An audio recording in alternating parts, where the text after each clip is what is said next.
Hello friends, I'm Hindol Dasgupta. I work in Woodlands Hospital. Today is 31st May. It is World No Tobacco Day, and we are going to talk about no smoking and how to quit. A short presentation, and we are going to touch upon these few topics: prevalence, how it works, its ill effects and benefits of stopping smoking. But before I start, this is my acknowledgement. I have borrowed a few pictures from Dr. Ankit's presentation. About 93 crore people worldwide smoke, and we as Indians contribute about 27 crore of smokers. So there are a lot of us who are still smoking, and this survey was done in 2016-2017.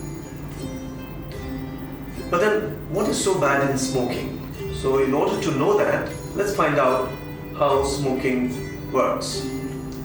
The cigarette is composed of two parts. One is the packaged tobacco, and the other one is filter. When we light a cigarette, the tobacco starts burning, generating smoke. That is what we inhale. A part of the tobacco gets partially burned, and that is called tar, and the tar also gets trapped into the filter, but some of it escapes and gets into our airways. So the tar and the smoke gets deposited into our oral cavity, goes down further onto our vocal cord that can cause reflex cough, and goes further down into our airways. The airway is lined by fine hair-like cilia, and the cilia's main work is to get rid of the waste and the pollutants which get inside into our lower airways, escaping the upper airway defense mechanism. Now, the cilia beats from below upwards, trying to, it's like a janitor of our airway system. With a broom, it gets rid of the waste that we inhale from outside. The cigarette smoke contains more than 7,000 chemicals, and we do not know how many more. So when we smoke, we also smoke hydrocyanic acid, which is there inside the cigarette smoke, as well as the tar, and that gets deposited onto the cilia, and it paralyzes the ciliary motion, which is the main defense that we have in our airways. So once the main defense mechanism is paralyzed, the smoke goes further deep into our lung, unabated or unchallenged, and the deeper part of the lung is made of what we call alveoli, or the air sacs, and I call them small balloons. The airway, the alveoli, are very, very thin walled, which is surrounded by very thin, tiny blood vessels. And as you can see, these are the blood vessels, and this is the alveoli. Now, once the main function of the alveoli is to extract oxygen out of air and get rid of carbon dioxide that the body produces, which comes from the blood into the alveoli and goes out into the atmosphere. And that happens because the oxygen binds itself with the transferrin protein, the transport protein, which is called hemoglobin. So this is how, and this oxygen inside the blood is what we call fuel, and it gets absorbed into the tissues for our metabolism. But what happens when we smoke? The cigarette smoke also contains carbon monoxide, and carbon monoxide can be called a bully, if you like, because it gets rid of, or just shoves the oxygen from the hemoglobin and sits in its place. But carbon monoxide cannot be used as a body fuel. So when the carbon monoxide goes into the blood, the oxygen level of the blood starts getting lower.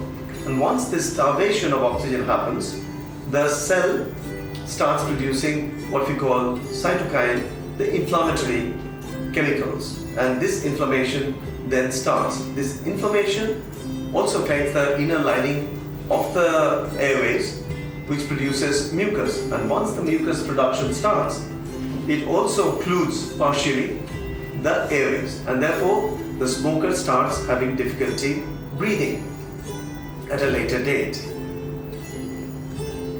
And so this cartoon shows the carbon monoxide, but the smoke also contains some heavy metals like arsenic and polonium, and these are very toxic substance that goes into the blood and goes everywhere into the body, and this is the main cause for our different cancers caused by cigarette smoke. But it also contains some oxidizing material like nitrogen or nitrogen oxide, and that gets into, and these are very inflammatory substances which causes inflammation. The first brunt is on the blood vessels. When the blood vessels is attacked by these agents, it starts producing inflammation, and we have plaque, fatty plaque formation, and the plaque gets thicker and thicker, thereby narrowing the blood vessels more and more, and sometimes this plaque can occlude the blood vessels completely. And if you can imagine, this substance doesn't stay in one place of the body, it goes everywhere. So when it goes to the heart,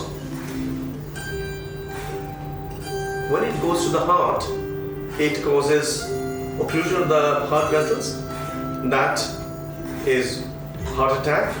When it occludes the blood vessels going to the brain tissue also can die, producing a stroke. So if all these are true, why do we smoke? That is because we get some reward as well, and that is the main substance in the smoke that we are bothered about, which is called nicotine.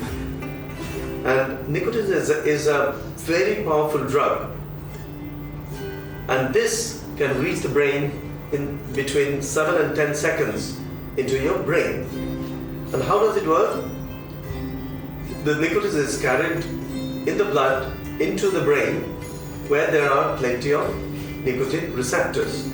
And when the nicotine gets itself attached to the receptor, it starts liberating a lot of chemicals like dopamine, serotonin, and adrenaline.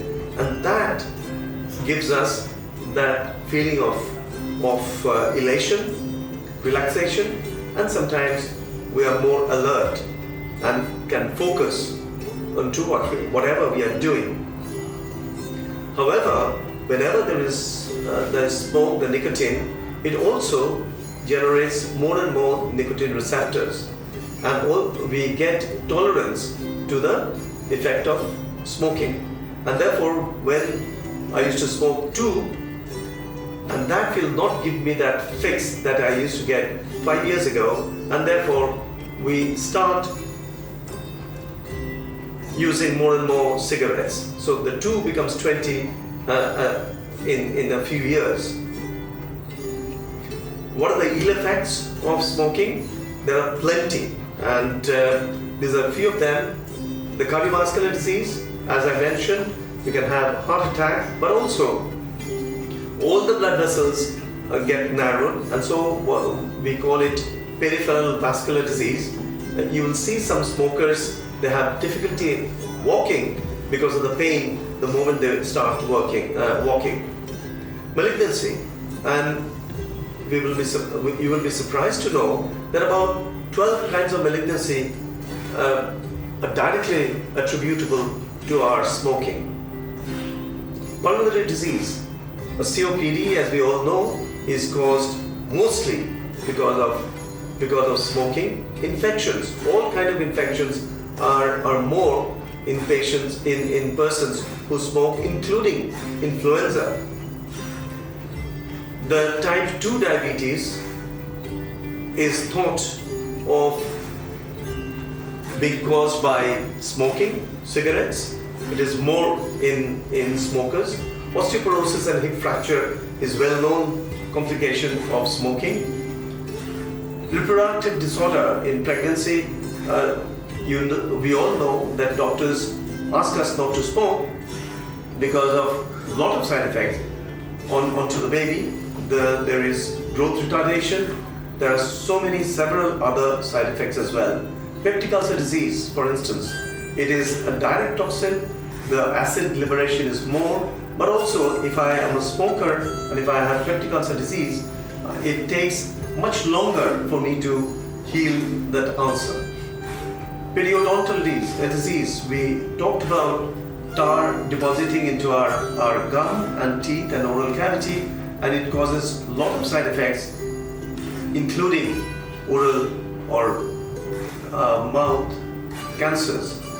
Ophthalmologic disorder, cataract is more common among smokers, but also macular degeneration, which was thought as idiopathic, is more common to smokers. And macular degeneration, let me mention, is the second commonest cause of blindness worldwide.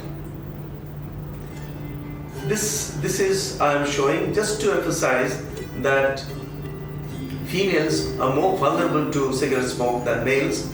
We do not know the cause, and all the complication of smoking becomes much more exaggerated and more common in female sex.